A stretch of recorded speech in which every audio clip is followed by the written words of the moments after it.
Ford just launched a data center powered by living human brain cells. And before you ask whose brain cells they're putting in the computer, the situation gets weirder. They don't take them from somebody's brain. This all can get started with blood from a living person, meaning theoretically, they could put you in the data center.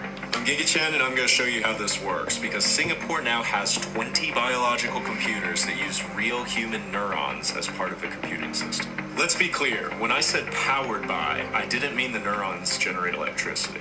The neurons actually process information. So where did they get them? Reportedly, the neurons are from blood cells that were reprogrammed into stem cells. And Cortical Labs, the company that makes these computers, has already shown how personal that can get. The company's CEO says he already gave about 10 milliliters of his blood so that the neurons could, you might have guessed it, play with Doom.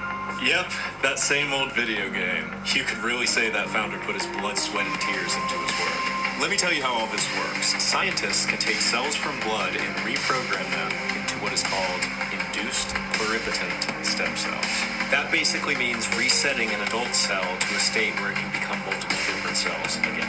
Then they use chemical signals to guide those reset cells into becoming actual human neurons. And no, those neurons don't contain the donor's memories or personality, but they do contain genetic information from the donor. Now take at least 200,000 of those neurons and grow them directly across a silicon chip covered in microscopic electrodes. The neurons grow, connect with each other, and form a living neural network. And this is where it becomes a computer. The electrodes send patterns of electrical signals into the neurons. The neurons respond by firing, and the electrodes record that response. And yeah, software translates it back into digital information. So information goes in as electricity.